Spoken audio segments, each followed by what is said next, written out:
Nintendo revisits one of the most critically acclaimed games of all time with Ocarina of Time 3D. More of an enhanced port than a full-fledged remake, Ocarina not only manages to enhance the classic with tasteful revisions that still preserve its essence, but also feels fresh with a friendlier interface and tweaked visuals. Is it still the stuff of legends, or is Father Time finally caught up with Link?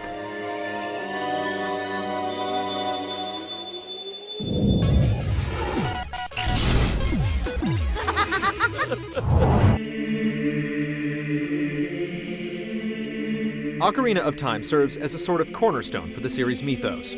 As young Link, you're tasked with saving the Kingdom of Hyrule from the evil Gerudo King Ganondorf, who's hell-bent on claiming the sacred Triforce. Denying Ganon this holy object requires Link to not only cross the vast realm of Hyrule, but travel through time itself. A cast of quirky and eccentric characters guides you along your journey, many of which leave a lasting impression. Ocarina's updated cinematic sequences are a relic of an older age, but they hold up quite well. The writing hasn't aged as gracefully, but it still gets the job done.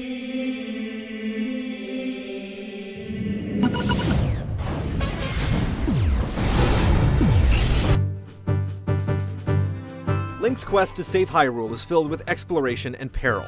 The adventure is broken up into roughly two segments. You begin as young Link, and you're strung along a focused guided tour of Hyrule in a linear fashion. Things move along at a slower pace to ease the player into the vast world, but eventually Link grows up and enters a darker, meaner Hyrule. This portion of the game is roughly twice as long, and the experience shifts to a more open style where you're free to roam around as you please. The original Ocarina of Time refined the series' patented structure, and the remake doesn't deviate from this formula. The padding leading up to each dungeon isn't nearly as bothersome as more recent installments, and you're occasionally given some leeway in regards to what order you tackle your objectives.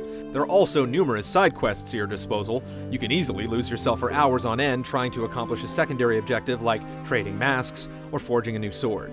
However, it all comes back to the dungeons, and this is where Ocarina of Time truly stands head and shoulders above anything else. The layouts for many of the dungeons are beyond anything you'd expect. Puzzles are clever and demanding, enemies are plentiful and menacing, and more than once, you'll find yourself at a loss as to what to do.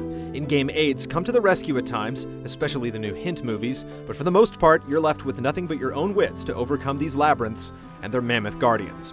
Getting through the game is an enormous undertaking that will leave you with a sense of accomplishment, but there's more to do after the credits roll. Completing the game unlocks a new mode called Master Quest, which features a mirrored world with rearranged versions of each dungeon and much tougher enemies.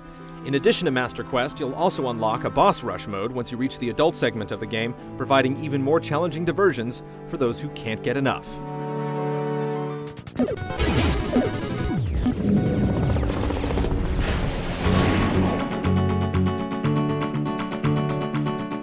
There have been slight tweaks to Ocarina's physics and mechanics, but for the most part, controlling Link is still a breeze. You might find it a bit difficult to move around precisely on the 3DS's analog pad at first, but it's a brief learning curve.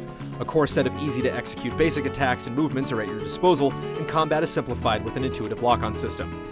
Not having free control over the camera is a minor headache every now and then, but you can at least reposition the camera behind Link at any time with a quick tap of a button. The touchscreen is highly optimized for a more streamlined experience. You can simply tap a tab on the bottom screen to toggle between sub-menus, and then quickly change out gear and items. Additionally, many key actions are mapped to touchscreen hotspots for easy access. Tedious actions are a thing of the past. Of course, you're also given the option to use face buttons to navigate sub-menus and use various items. You can also play the ocarina using the touchscreen or face buttons, and if you forget a song, you can bring up any melody in real time for a quick visual aid.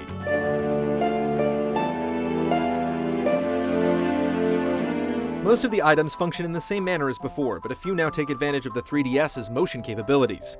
You have the option of aiming your bow or slingshot by moving the 3DS around in real time, and it's actually quite useful.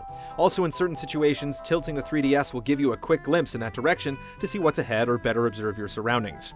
There's also a few other minor revisions, most notably the laser sight on the hookshot for improved aiming. Nintendo really optimized around the 3DS's layout to accommodate the control scheme, improving an already polished system. It might take veterans a short while to unlearn the older scheme, but the new setup is truly for the better.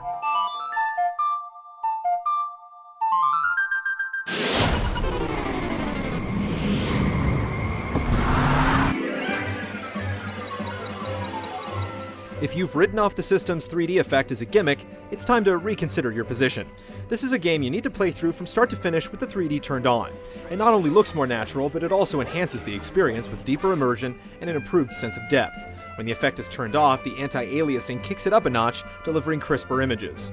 That said, Link's new animations look a bit goofy at times, and it's obvious a few areas received more TLC than others. It's still a solid-looking game overall, but it's nowhere near pushing the limits of the young hardware.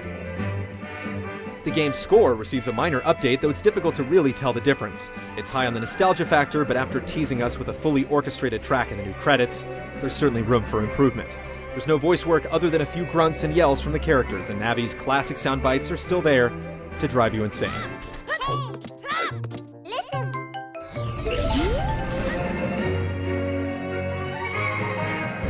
Whether you're new to the series or a returning veteran, Ocarina is a game that stands the test of time. It's a great showcase of the system's 3D capabilities and a definite must-own for a starved library devoid of any real killer apps.